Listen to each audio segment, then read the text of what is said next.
novej privatizácii. Feuerbach-Dreieck. Eine Aufnahme.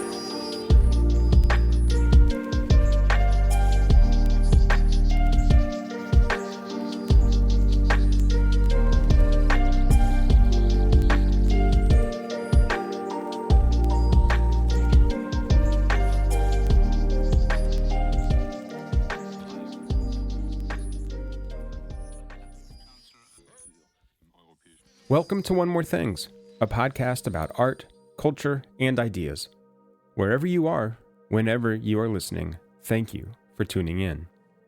I thought about doing an episode on the current state of the world, frankly how shitty it is, but I think there are plenty of better qualified people to do that.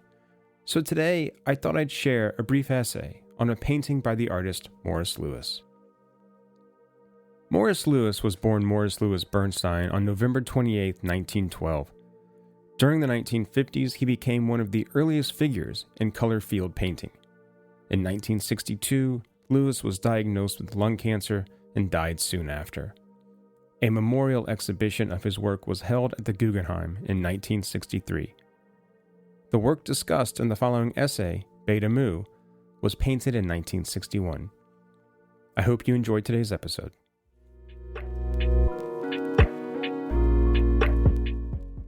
Beta Mu hangs on a wall by itself. It's massive, 102 by 170 inches. Thin lines of paint mixed with turpentine run down in diagonals and stain untreated canvas. The V-shaped center, the largest part, is naked, an inverted, empty pyramid. It looks like two heaving lungs, I say to no one. A woman passing by turns and looks at me, at the painting, back at me. She walks away. What I mean is that it helps me to remember to breathe. Roger Hilton. Painting is a feeling. Just as much as a sentence describes, so a sequence of colors describes.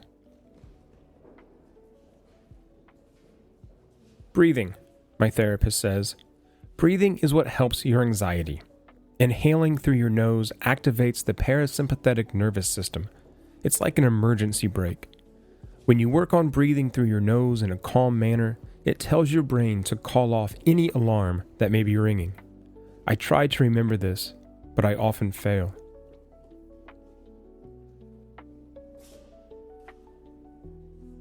I have lived in Texas for over a decade now. Moved here because my then wife accepted a tenure-track job. I took a position at the same institution, and everything went to shit. I've stopped lying when people ask how I like it here. I hate it, I tell them, but the museums are world class.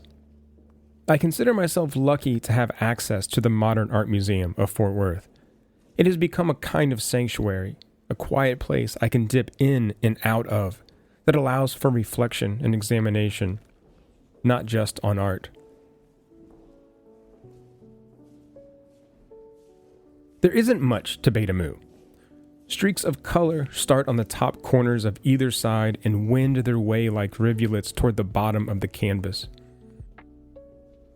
Louis is lumped in with painters categorized under color field.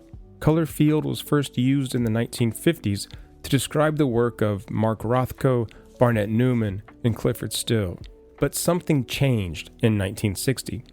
And color field started to shift into what Clement Greenberg called post-painterly abstraction.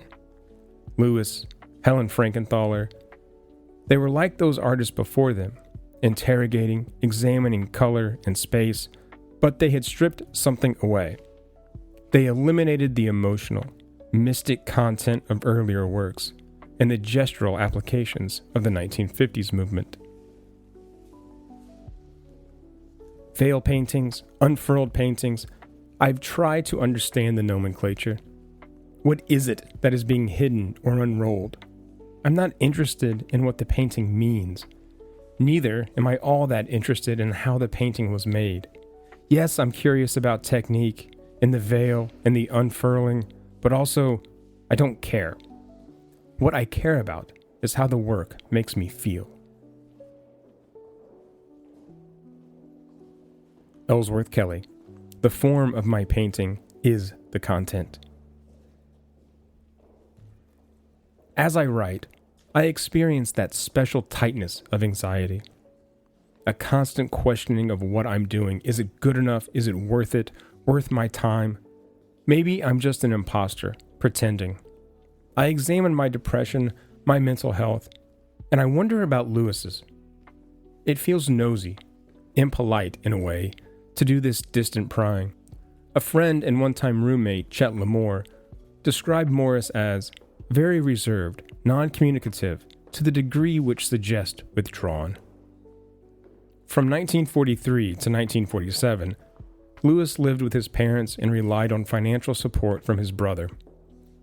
The woman who would become his widow, then his next-door neighbor, remembered seeing him sitting slumped in a porch chair, looking frustrated and brooding. Lewis was 30 years old, had moved back to Baltimore from New York, living again with his parents with no money, painting in the basement, and a love-struck girl across the way.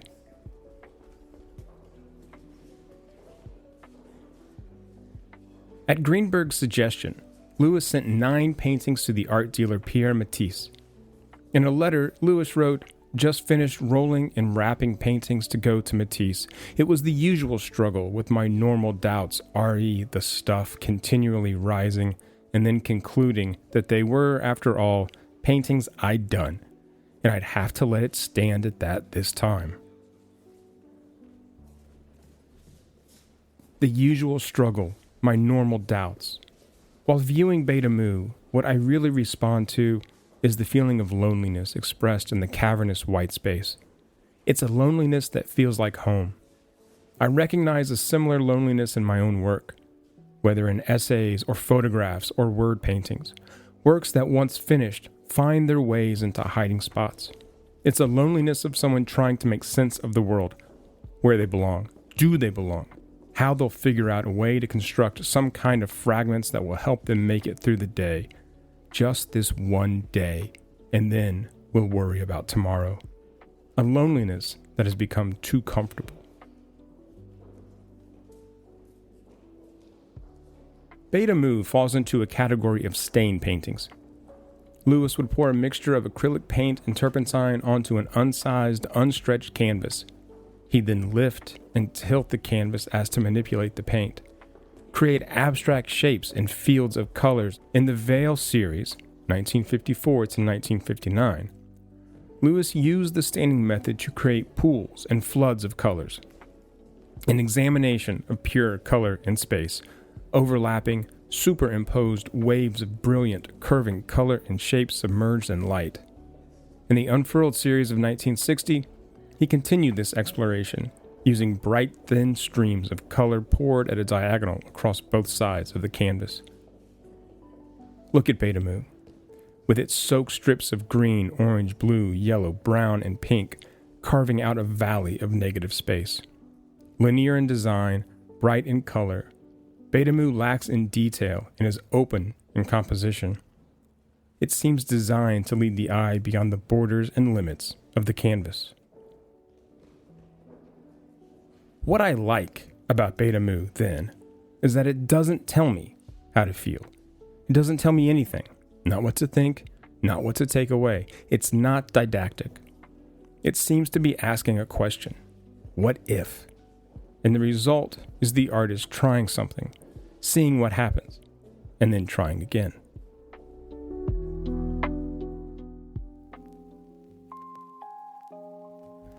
If you enjoyed today's show, please rate, review, and subscribe wherever you get your podcasts.